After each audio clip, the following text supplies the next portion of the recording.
Oke, pertanyaan lagi. Biaya pendapatan rendah jika faktor muat sepi karena tidak ada yang mengcover cost dari biaya operasional kendaraan dibagi kilometer tempuh, bagaimana bisa dapat untung dari tarif zona atau jarak? Oke, ini sebenarnya masalah ini bukan cuma ada di tarif zona atau jarak ya, tapi juga ada tarif berdasarkan flat juga ada masalahnya seperti ini tentang pendapatan rendah dan faktor muat sepi. Solusinya apa sih? Jadi jika pendapatan operasional kendaraan angkutan rendah karena faktor muat yang sepi dan akhirnya tidak bisa menutupi biaya operasional, ada sih beberapa teori strategi yang bisa dilakukan agar kendaraan itu tetap untung dan bertahan. Barangkali ini cocok ya teman-teman ya. Satu, pertama optimalkan rute dan jadwal. Analisis rute. Pastikan kendaraan Anda selalu melewati rute yang paling efisien, mengurangi jarak tempuh yang tidak perlu, atau rute yang lebih sedikit kemacetannya. Yang kedua, jadwal pengiriman. Optimalkan. Pertama, gabungkan beberapa pengiriman dalam satu perjalanan hingga kapasitas kendaraan yang bisa dioptimalkan. Pastikan kendaraan tidak berjalan dalam keadaan setengah kosong atau kosong. Yang berikutnya, pilihlah waktu operasional yang lebih baik. Menyesuaikan waktu pengoperasian kendaraan di luar jam sibuk karena dapat mengurangi waktu tempuh dan biaya bahan bakar. Ini untuk kendaraan barang ya teman-teman. Yang kedua, diversifikasi layanan.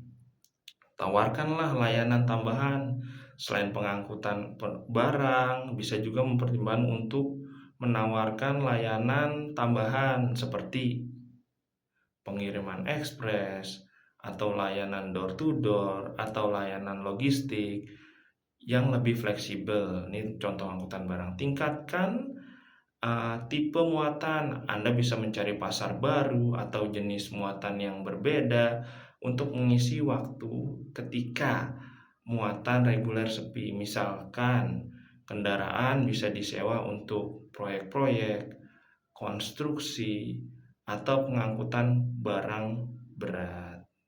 Yang ketiga, evaluasi biaya operasional. Kurangi biaya perawatan atau operasional.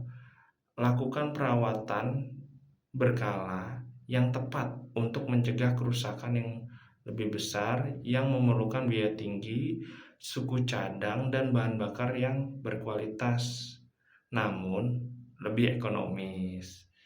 Berikutnya, efisiensi bahan bakar.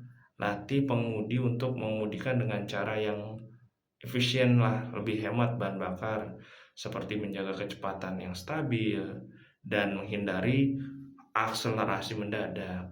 Yang berikutnya, negosiasi harga dengan penyedia bahan bakar barangkali masih bisa ditawar. Suku cadangnya tawar, jika memungkinkan jalin kerjasama dengan pemasok bahan bakar dengan Pertamina langsung atau suku cadang yang mendapatkan harga yang lebih murah atau diskon. Yang keempat, tingkatkanlah pemanfaatan kapasitas. Misalkan cari pelanggan baru, lakukan pemasaran yang lebih agresif untuk menarik pelanggan baru.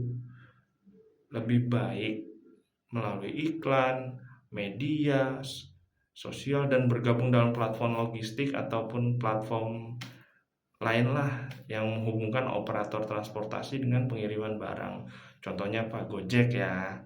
Kemitraan dengan perusahaan lain, misalkan teman-teman bekerja sama dengan perusahaan lain yang membutuhkan jasa transportasi. Contohnya Bluebird kan kadang ngekor sama Gojek ya, yang memiliki kendaraan tapi tidak cukup untuk memenuhi permintaan mereka. Jadi melakukan kolaborasi.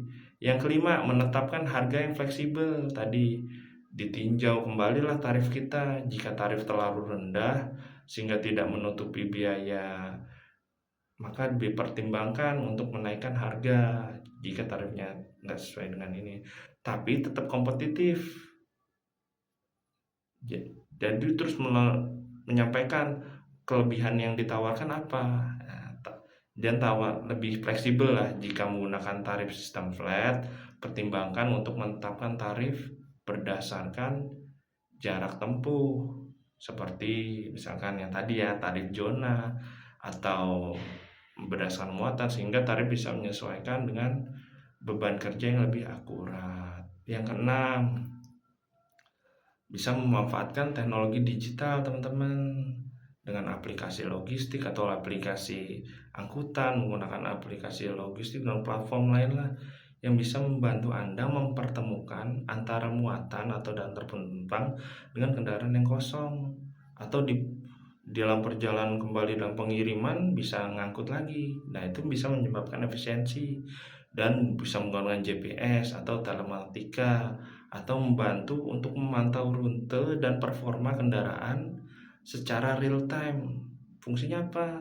Mengurangi waktu yang terbuang pada saat di jalan atau jarak tempuh yang tidak efisien pada saat dilalui. Yang tujuh, pengelolaan keuangan yang ketat. Misalkan analisis lah arus kas yang masuk. Pantau dengan cermat pengeluaran dan pendapatan operasional kendaraan Anda. Jika ada pos pengeluaran yang kira-kira kurang penting ya, bisa di drop dan dioptimalkan sesuai dengan penyesuaian. Hingga misalkan ada utang atau jika pendapatan menurun, hati-hati dalam mengambil pinjaman atau utang. Biaya operasional akan lebih baik fokus pada pengurangan biaya dan peningkatan efisiensi.